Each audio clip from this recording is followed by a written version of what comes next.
Hello there, fellow compilers and compilerettes. Been working on a little project here.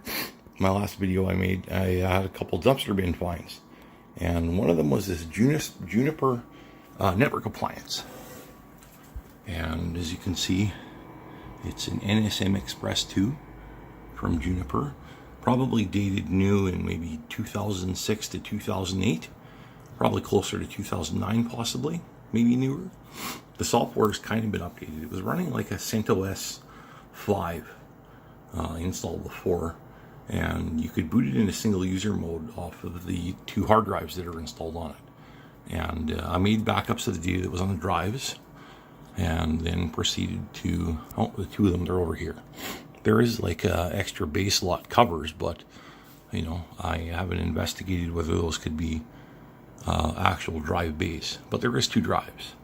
So worst case scenario, that's still, you know, what, 20 terabytes, right? With big, like 10 terabyte drives in this little appliance. Now the hardware that it has in it, it's just an Intel Core 2 Duo. You can see here that I had to connect to this by using the console port. And I have a console cable that plugs into USB 3 back there. So it gives me the COM access. And I use this for my Cisco router as well. Initially when I configured my Cisco router. I do have the old style cable from when I started learning Cisco equipment a long time ago.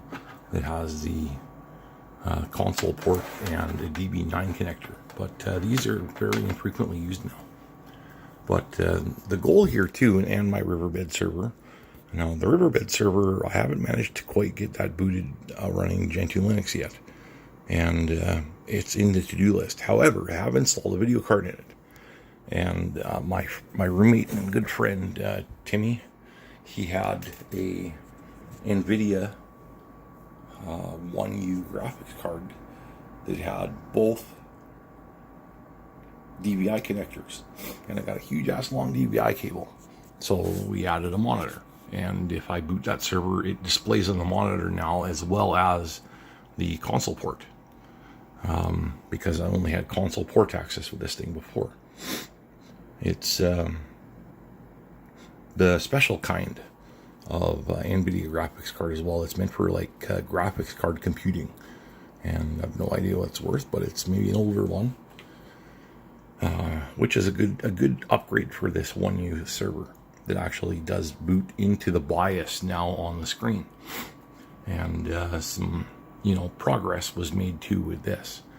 And in initially testing this, it has no graphics card at all. I've never opened the case on it, so I don't know if it has a graphics card, but or if one could be added. However, the hardware that it runs suggests that.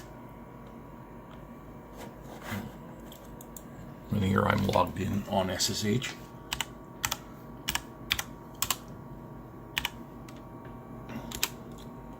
Right? It's just pretty standard Intel stuff. And it booted Gentoo immediately on the first boot. But that's something I'm experienced with configuring. And how I went about doing that was taking the first drive out and connecting it to one of these USB to SATA bridge, and it's plugged into my server in the back, and that server's got the ability to run 40 CPU threads. So I just compiled a new install using the drive from the Juniper as the root directory and created the file systems and so on. Now it's not a UEFI BIOS system given its age.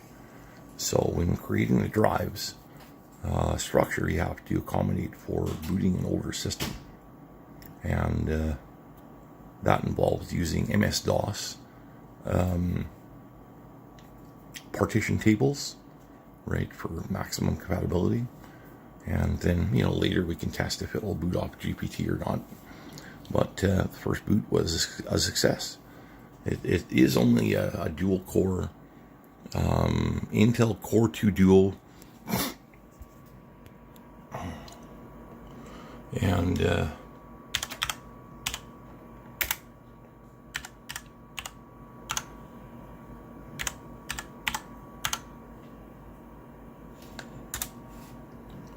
it's a Core 2 Duo E4300, a little 1.8 gigahertz dual core, and it has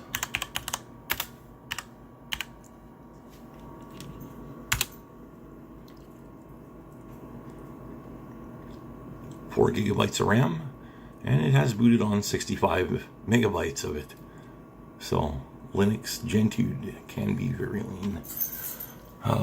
Now, this thing was a network management appliance previously, and what purpose it served I don't know, but all of the software was out of date, and I fixed that.